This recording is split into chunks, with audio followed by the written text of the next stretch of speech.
நீயா நானா யாரு பெருசுன்னு அடிச்சு காட்டு, தமிழிசையா அண்ணாமலையா அப்படின்ற மாதிரி போயிட்டு இருக்குங்க. அது என்னடா பாஜகக்குள்ளேயே வந்து இந்த மாதிரி ஒரு போரா அப்படின்னு நீங்க கேட்டீங்கன்னா, ஆக்சுவலி பாத்தீங்கன்னா பாஜக வந்து இந்த வாட்டி பயங்கரமான ஒரு லாஸை வந்து சந்திச்சிருக்காங்க. திமுக 40 out of 40 எடுத்தா இவங்க வந்து 40க்கு 0 தாங்க எடுத்தாங்க. அந்த அளவுக்கு பாத்தீங்கன்னா கண்ணீர் விடுறாங்க. ஆனா வெளியில வந்து காமிச்சிக்கல. பிகாஸ் நம்ம தான் வந்து ரொம்ப தைரியசாலிங்களாச்சே, நாங்க வந்து அதெல்லாம் காமிச்சிக்கவே மாட்டோம், எங்களோட இலக்கு 2026 தான் அப்படின்னு சொல்லிட்டு ரொம்ப தைரியமா வந்து பேசிட்டு இருக்காங்க. அந்த வகையில் வந்து தமிழிசை வந்து சமீபத்தில் வந்து ப்ரெஸ் மீட்லலாம் வந்து சொல்லியிருந்தாங்க. நிறைய பத்திரிகைகள்லையும் வந்து பேட்டி கொடுத்துருக்காங்கன்னு வச்சுக்கோங்களேன். அதாவது நான் வந்து கவர்னர் பதவியை வந்து என்னுடைய சொந்த முடிவில் தான் அது வந்து விட்டுட்டு வெளியில் வந்தேன் மக்கள் பணிக்காக. இந்த வாட்டி நான் தோத்து போடல, எனக்கு எந்த விதமான கவலையுமே கிடையவே கிடையாது. எங்களோட இலக்கு 2026 தான் எப்பவும் போல. இப்போ கொஞ்ச நாள் எல்லாருமே அவங்க கட்சியிலேருந்து சொல்லிட்டு இருக்காங்களே, அதே வார்த்தை தான் இவங்களும் சொல்கிறாங்க.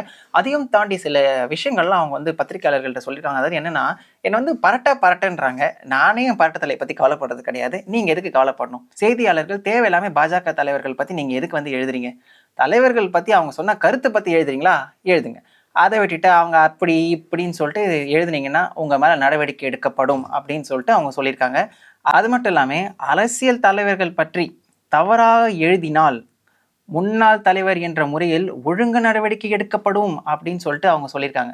அதாவது அவங்க இன்னமும் அவங்க வந்து பாஜகனுடைய தலைவராகவே இருக்காங்கன்ற ஒரு எண்ணத்துல வந்து இதெல்லாம் சொல்றாங்கன்னு நினைக்கிறேன். அதுக்கு ஏற்ப பார்த்துக்கிட்டிங்கன்னா அண்ணாமலை தரப்புல இருக்கிற சில ஆதரவாளர்களும் அதே தான் சொல்லவும் செஞ்சிருக்காங்க. அதில் முக்கியமாக வந்து சிவன்ன்ற ஒருத்தர் தான் வந்து பயங்கரமாக வந்து ட்வீட்லாம் வந்து போட்டுருக்காரு. என்ன சொல்லியிருக்காருன்னா, அக்கா எனக்கு உங்கள் மேலே மிகுந்த நம்பிக்கை அண்ட் மிகுந்த மரியாதை இருக்குக்கா. ஏன்னா வந்து நீங்கள் வந்து மோடி வந்து உங்கள் மேலே ஒரு நல்ல எண்ணம் வச்சிருக்கனால எனக்கு உங்கள் மேலே மரியாதை இருக்குது. ஆனால் இந்த பேட்டி எடுக்க வராங்க பார்த்தீங்களா, அதாவது பேட்டி எடுக்க வரவங்களை வந்து பொறுக்கிகள் அப்படின்னு வந்து அவர் மென்ஷன் பண்ணியிருக்காரு. குறிப்பாக இவங்கள்ட்டலாம் நீங்கள் பேசுகிற விதத்தினால கட்சி வளருதோ இல்லையோ, ஆனால் உங்களை வந்து நாங்கள் வளர்ச்சியாக வந்து பெருசாக வந்து பார்க்க முடியல. 2019 நீங்கள் தோத்தீங்க, இப்பயும் நீங்கள் தோத்துட்டீங்க. ஏன் தேவையில்லாமல் இந்த வீண் பேச்செல்லாம் பேசுகிறீங்க? அழகாக எதுவாக இருந்தாலும் என்னை கேட்காதீங்க, அதான் மாநில தலைவர்னு ஒருத்தர் இருக்காரே அவர்கிட்ட கேட்கலாமே அப்படின்னு நீங்கள் சொல்லிட்டு போகலாம். அதை விட்டுட்டு தேவையில்லாமல் அவங்க கேட்குற கேள்விக்கெல்லாம் வந்து நீங்கள் பதில் சொல்லனால கட்சிக்கு எந்த விதத்தில் தான்க்கா வந்து லாபம் அடையுது, இது உங்களுக்கே தெரியாதா? அதாவது நீங்கள் இதெல்லாம் பேசாமல் கொஞ்சம் அடக்கி வச்சா நல்லா இருக்கும்னு சொல்லிட்டு ரொம்ப நாசுக்காக அவங்க மேலே மரியாதை இருக்கிற மாதிரி ஒரு ட்வீட் வந்து போட்டிருக்காரு. ஸோ இது வந்து பார்த்தீங்கன்னா பயங்கர வந்து பரபரப்பு ஏற்படுத்திருக்கு. ஏன்னு பார்த்துக்கிட்டிங்கன்னா இப்போ தான் வந்து அண்ணாமலைக்கு அவங்க கட்சிக்குள்ளேருந்தே எல்லாருமே எதிராக வந்து செயல்பட்டு இருக்காங்க. ஒரு பக்கம் ஆடு அது இதுன்னு சொல்லிட்டு அவரை திமுகவினரே வந்து பயங்கரமாக கேலி கிண்டல் பண்ணிட்டு இருக்காங்க. ரொம்ப தலைவலியில் வேற அவர் உட்காந்துட்டு இருக்காரு.